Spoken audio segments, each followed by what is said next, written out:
Okay, for the news, I don't know if it's good or bad. Maybe I will not be your teacher anymore for anatomy. Sino? Parang alam ko na. Parang alam ko na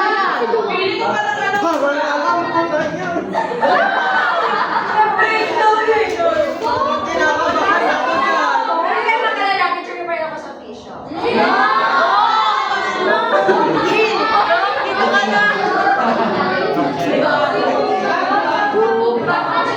So, kailangan ko ibigay yung isang alam. Sana kasi ako na. Or to be.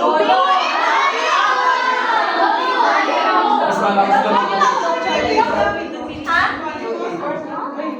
Siyempre, ililipat ko sa kanya.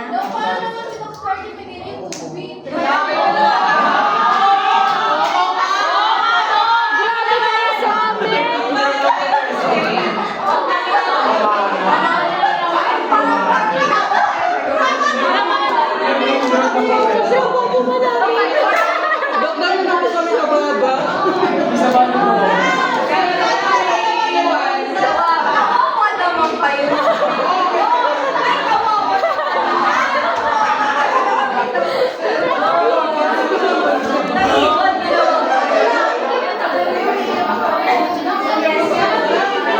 Alam ko yung ano yung section na ipapasama. But basically, ano pa rin yan, most probably natapusin ko ang midterms. Okay? Tapos siya na yung midterms of sino? Sino? Ang sino? Doc Charlie, Doc Charlie. Or grabe yung ano, grabe yung tingin. John Ripper. Okay? Baka si Doc Zelena yung maghanap. Sino pa? Yung bago. Aba, ano ba na yung dito? Hindi ba? Tipo Ortiz. Sige, Ortiz ka nga lang. Pwede tayo mag-away. Ano to ba? So, paano yun? Baka maging ayos ka na naman yan.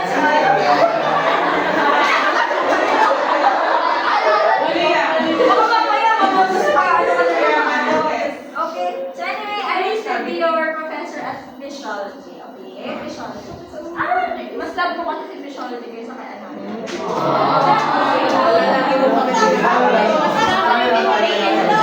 Tapos, mas love ko din eh. Wala ko sinasabi. Tayo? Ako ba?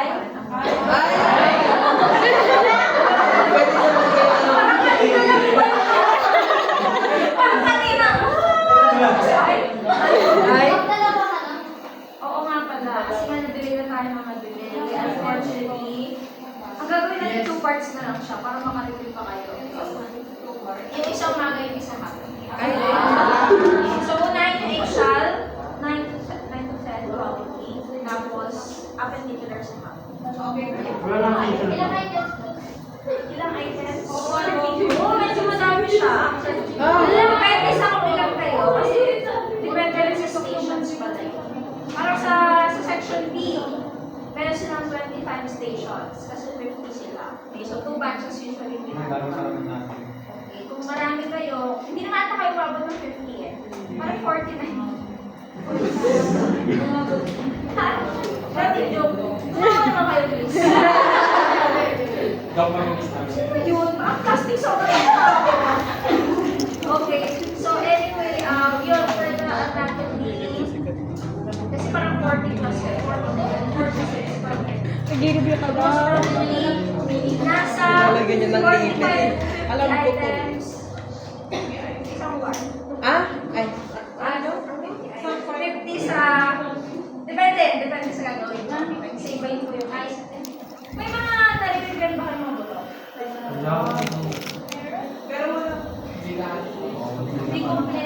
Hindi kompleto. Kasi nagbabrush sila, sila Tishan kahapon ng mga buto. Kakahukay lang daw sabi niya, tapos binabrush nila yung mga buto. Pwede yung pilit yung itong buto ngayon. Gusto niyo. Tapos, may mga buto din sa baba, pwede nyo hiramin. Kasi tapos naman na ang tubig. Okay? So, you can, pwede nyo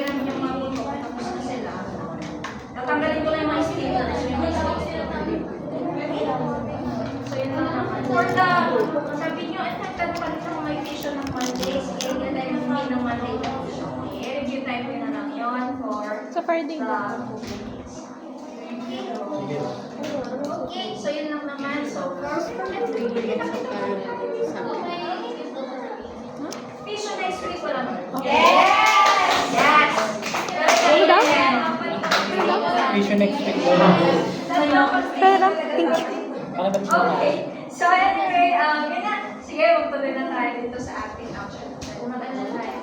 Tayo mag-aral na, no? Kasi yun yung pinunta natin sa, sa Tarlac Activities University. Okay? So, we have bukas na naman kayong klase na naman.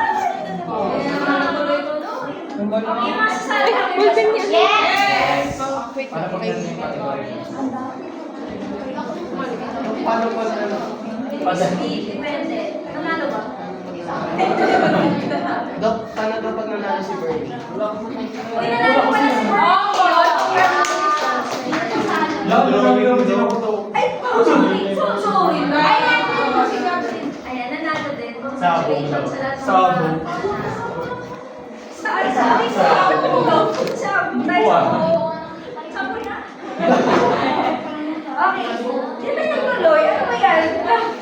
So, anyway, for the action potential, no, we can remember na isang action potential nangyayari siya for signal transmission. So, how would it be initiated? Ibig sabihin, kung paano ba siya nag-start? Kung paano ba nagkakaroon ng action potential? Sabi nga dyan, if you can remember, the action potential basically starts no, if there is threshold.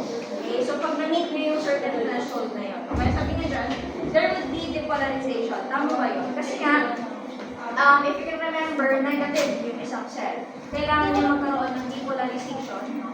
Tataas yung current, no, yung mismong electricity or yung mismong voltage niya. No?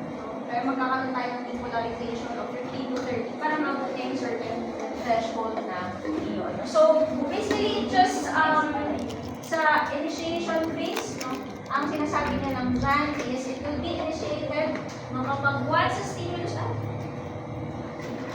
sorry, Hannah. So, once a stimulus, no, will then work on, no, para mamabot niya yung certain threshold. So, papansin niyo, meron mga ano dyan, yung mga mountainous, yung mga yan, yung mga curvings na yan, hindi siya nag-aabot, hindi siya nagpupunta dun sa mismong action potential because it does not reach that certain threshold. So, kailangan ma-reach talaga yung certain threshold. And it will be initiated once there is a stimulus, no? Papunta doon sa mismong threshold. So, kailangan ng depolarization of 50 to 30 millivolts depending on the resting membrane potential of a specific cell. But basically, this is what these are for your neurons or your nerve cells. Okay? So, for the propagation, if you can remember nung last time, meron drawing dyan, no, na marami siyang mga sodium channels, diba? So, how would the action potentials be propagated sa isang nerve cell? No? What happens is, dahil nga dire-diretso siya, no, so, nag-drawing na naman ako. Dito naman tayo. Parang matagal na yung pinigil dyan.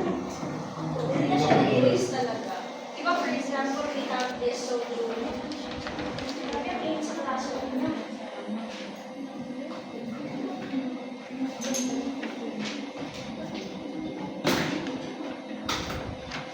Okay, so for example, this one is your membrane ng mismong neuron nyo or mismong nerve cell nyo, diba? What happens is, pag pumasok yung ating sodium, diba? So, nagiging positive siya. So, that would create a stimulus for the next or the adjacent na channel. Okay?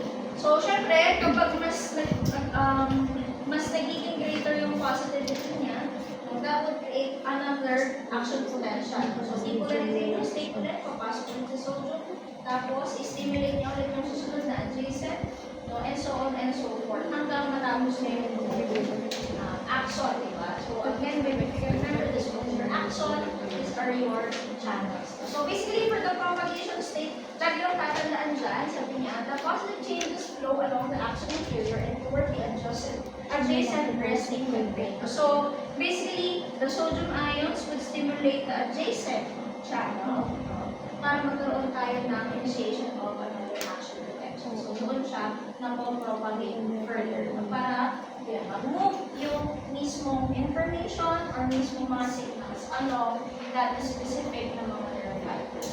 Okay? So sabi niya dyan, adjacent sodium channels open and new action potential form, then the process then repeats. Okay? So tuloy-tuloy lang yan hanggang mapunta siya dito sa atin. If you remember, these are your synaptic terminals. Diba? Yung synapse na tinatawag natin. Okay? So, okay, the direction of propagation, it just says here, so direction of propagation is that the action potential spreads on both directions from the stimulus and along all branches of the fiber. No? Kasi nga, if you remember doon sa mismong anatomy ng mismong axon, ay ng mismong nerves or ng mismong neuron, di ba? Meron siyang axon, meron siyang dendrites, etc. So, marami siyang mga processes. Kaya yung action potential, hindi lang siya ibig sabihin doon lang sa one direction. It could go on different directions. So, yun naman yung sinasabi ng direction of propagation.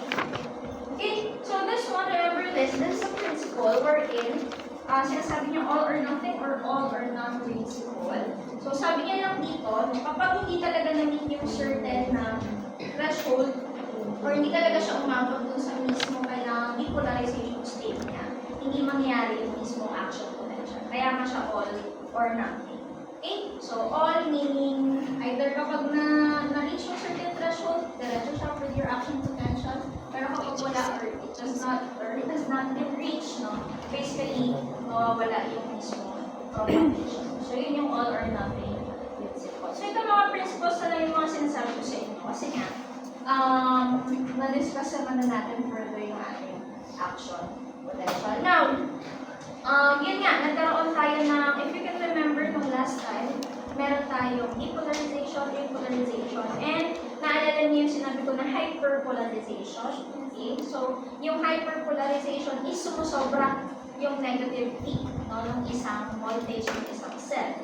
So, that happens because the potassium channels are slow channels. No? Kung maalala nyo, sila ay slow. No?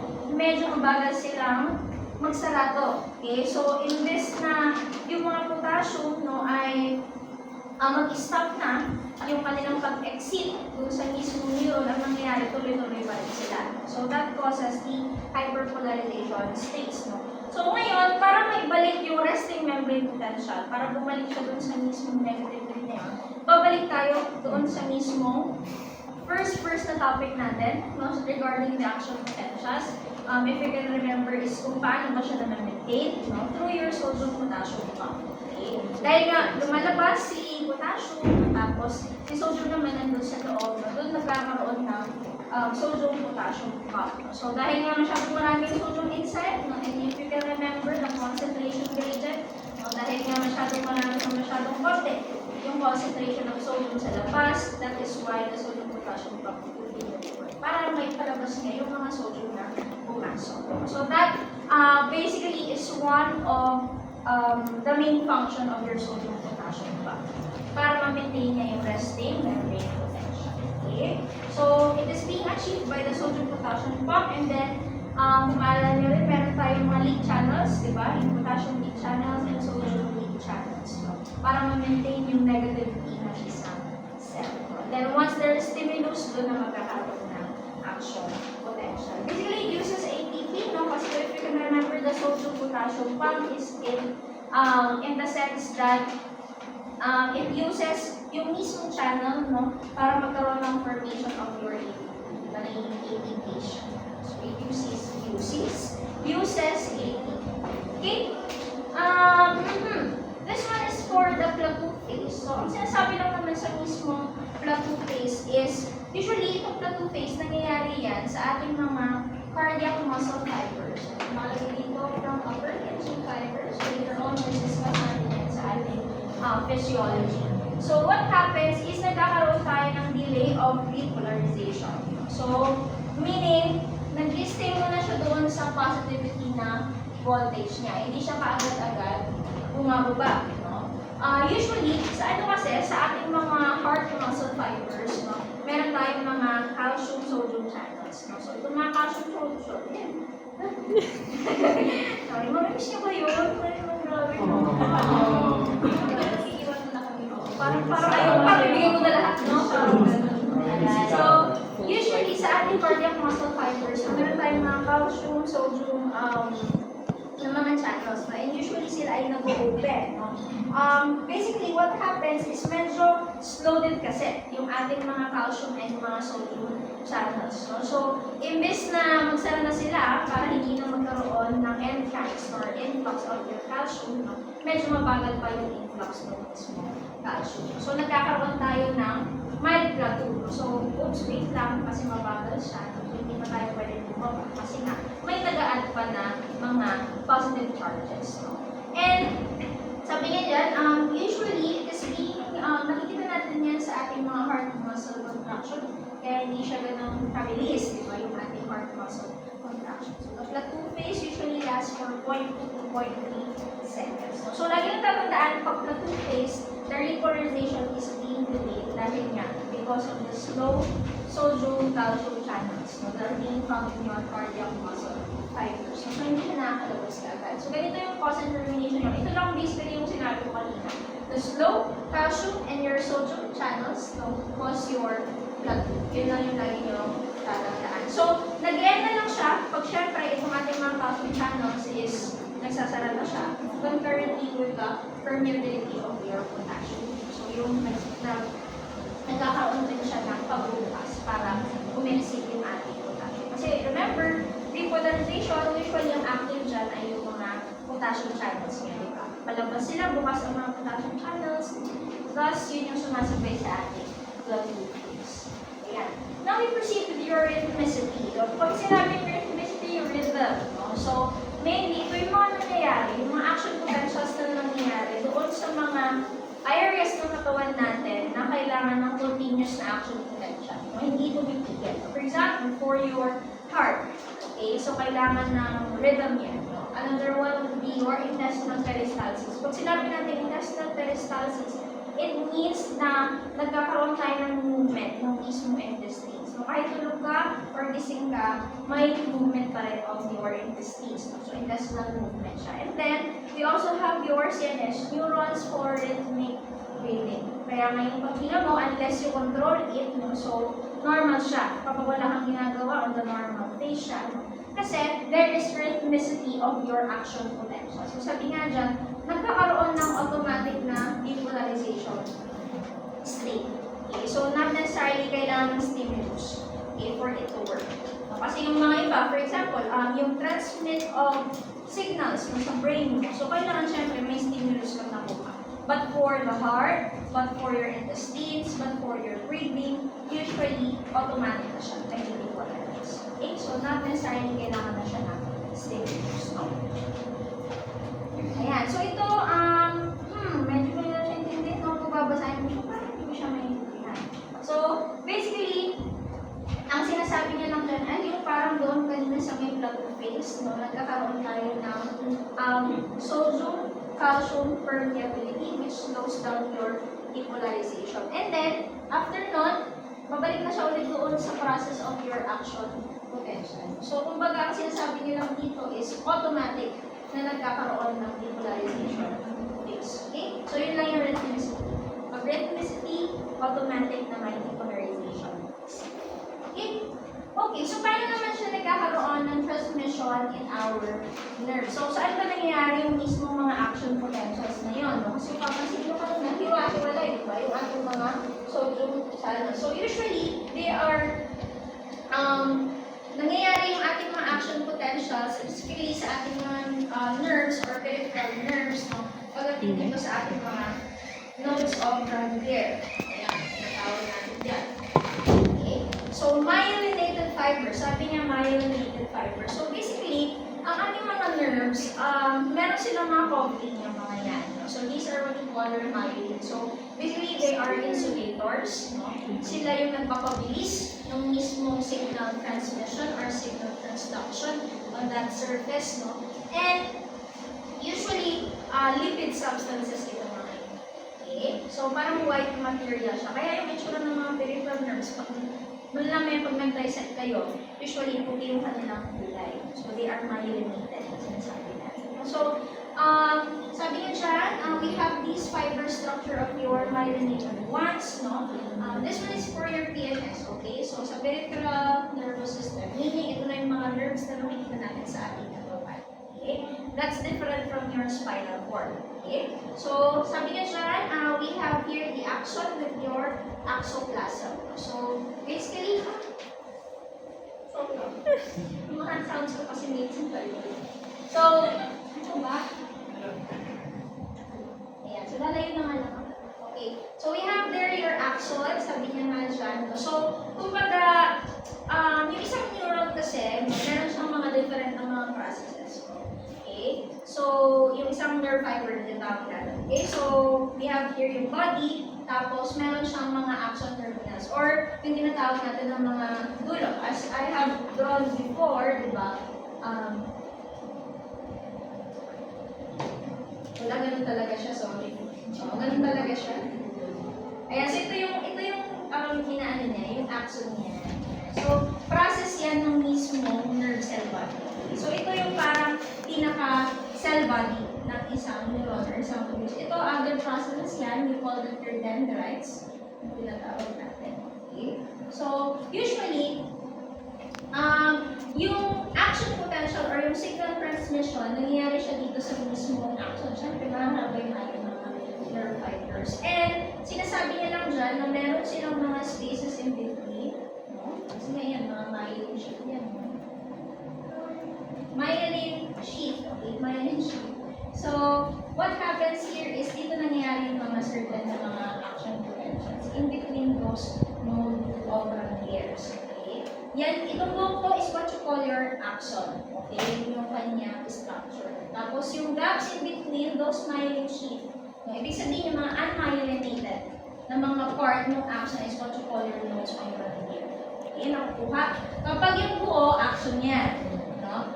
Tapos, yung nagpo-cover sa axon is what you call your myelin. Okay? Kapag unmyelinated yung gap na yun, that is what you call your nodes of hair. Okay? So, yun lang naman yung issue niya.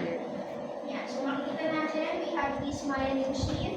Basically, it's the one that covers, no? Si Schwann cell, yan, si Schwann cell, sila yung mga nagpo-produce ng mga myelin. Okay, so si Schwann cell yung nagpo-produce ng mga myelin para ma-cover niya yung mismo axon. Okay, so that is for your PNS, peripheral nervous system. Okay, so, ayan. So ngayon, dahil nga may mga nodes of Ranvier dito, di ba may mga certain gaps siya kanina, no? May mga unmyelinated na mga surfaces, no? The action potential happens on those nodes of Ranvier. Okay? So for example, no, merong isang neuron dyan. Nagbigay siya ng signal dito sa kabilang neuron. Okay? So paano niya matatransmit yung signal na yon? What happens is, it does this saltatory conduction na tinatawag natin. Tumatalon siya from that gap papunta sa isang gap, and then to another gap, and then to another gap, and so forth and so on. Hanggang mapunta siya dun sa mismong synaptic na terminals. Papunta na dun sa mismong synaptic terminals. So that is what we call your saltatory conduction, wherein the action potential happens on the myelinated fibers, specifically on the nodes of Ranvier. Tumatalon siya. No? Helpful siya in the sense na mas mabilis. Dahil tatalon lang siya. No? Unlike for those na wala siyang myelin, paano nangyayari yung electrical impulses lang. Pero for this one, usually, talon-talon lang siya. So, mas mabilis siya, no, in terms of velocity, mas higher yung velocity or mas mabilis yung transfer of signals, no, kapag saltatory conduction, and at the same time, mas matipid din yung ATP. Okay, kasi nga, talon-talon lang siya, hindi siya yung dire-diretso talaga. Okay, so nakukuha, yun lang yung saltatory conduction. The action potentials occurs only at your nodes of Ranvier. Okay, so remember the nodes of your Ranvier. So yun yung, may picture pala. So, ayan. So talon-talon lang siya doon sa mga specific na motion. So that is what you call your saltatory conduction. And again, action potential happens on that phase, no? The sodium ions would then enter, no? And then the potassium ions would then go out of that particular nerve fiber. So that is for your signal transmission in nerves. So ito naman, sabi ko kanina, para mag-generate or para ma-initiate ang isang action potential, kailangan ng mga certain na mga stimulus. Okay? So, we have here, sabi nga dyan, it can be caused by different stimulus, like for example, your chemical stimuli, or electrical stimuli. So, basically, for mechanical stimuli, so ito yung mga stimulus na nasa-sense ng yung mga sensory organs. Okay? Ng skin ninyo, ng eyes, ng ears, auditory, visual, touch, pain, bighati.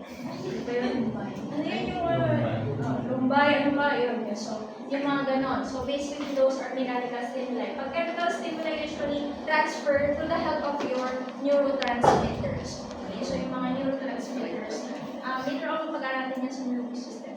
So, ano yung mga different neurotransmitters. And then, we also have your electrical stimuli. So, basically, ito yung electrical stimuli. Sabi ko nga, there is automatic depolarization pagdating sa ating mga cardiac and smooth muscles. Especially sa heart at saka sa ating mga intestines. No? So, more of electrical impulses yung meron sa kanila.